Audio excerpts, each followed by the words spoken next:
अस्सलाम वालेकुम नाज़रीन, उर्दू टीवी चैनल में खुश आमदीद। व्यूअर्स, ड्रामा सीरियल बन्नो के नेक्स्ट एपिसोड में आप देखेंगे वो रिफत बेगम जिसने भरपूर साथ दिया रमशा का हर बुरे काम में, अब खुद ही तो सजा भुगत रही हैं। रमशा दिन ब दिन बहुत ही बदतमीज होती चली जा रही है। खैर, बदतमीज तो वो पहले थी, मगर रिफत बेगम को अब लग रहा है। कहती है तुम्हारी बेटी को अपनी बहू बनाना मेरी जिंदगी की सबसे बड़ी गलती है। अब बड़े फख्र से कहती है एक बहू को तो मैं अपने घर से निकाल चुकी हूँ, दूसरी बहू को यहाँ से निकालना मेरे लिए कोई इतना बड़ा मसला नहीं। अब ये रमशा पीछे खड़ी हुई सारी बातें सुन रही है जो रिफत बेगम को अच्छे से बताएगी, क्योंकि रमशा रमशा है, बीना नहीं। तो दूसरी जानिब आरफा बेगम के तो ताने ही खत्म नहीं हो रहे। इस मुश्किल वक्त में अजलान की वालदा है जो बीना को संभाले हुए हैं। तो आरफा बेगम ये सब देखते हुए आ गई। बड़ी दुनिया देखी है वैसे मैंने, लेकिन ऐसे लक्षण किसी के नहीं देखे। खैर, यूं ही कुछ ही दिन बीते थे कि मिदत बेगम जी ने बीना की याद खींच लाई और उससे मिलने चली आती हैं।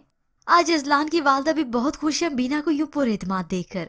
वो भी मिदत बेगम को यूं मिलता हुआ देखकर खुश होती हैं। तो मिदत बेगम अपनी मोहब्बत का उसे इजहार करती हैं। तुम मुझे हमेशा से बहुत अच्छी लगती हो, काश मेरी बेटी भी तुम्हारे जैसी होती। यूं बैठकर दोनों बातें करते हैं। अब यूं ही कुछ वक्त बीता तो निहाल और रमशा के ट्रिप पर जाने का वक्त भी आ गया। एक बार कहानी फिर से दोहराई जानी है। दोनों अपनी फ्लाइट के लिए यहाँ से निकलने वाले थे कि रमशा पर्स खोल कर देखती है, मगर वहाँ ना तो पासपोर्ट है और ना ही टिकट। निहाल ने उसे पूछा ये क्या है, कहाँ है टिकट और पासपोर्ट्स? मगर रमशा तो कहती है मैं जानती हूँ ये सब किसके पास है। वो जल्दी से चिल्लाते हुए रिफत बेगम की तरफ आ गई। कहाँ है हमारे पासपोर्ट और टिकट्स? आपने हमारे टिकट और पासपोर्ट्स गायब किए हैं ताकि बीना की तरह हम भी ट्रिप पर ना जा सके। ये सुनकर तो वो दंग रह गई कि तुम तमीज से बात करो, तुम शायद भूल गई हो कि तुम किससे बात कर रही हो। तभी वो बीना को लेकर ताने भी देने लगी कि उसकी तरह आप मुझे ट्रीट नहीं कर सकती, मैं आपको बता रही हूँ।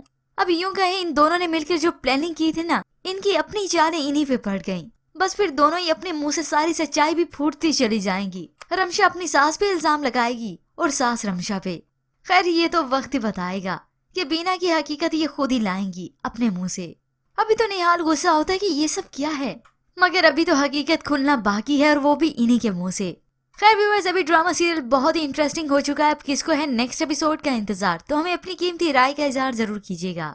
मजीद ड्रामा प्रोमो के लिए आप देखते रहिए उर्दू टीवी।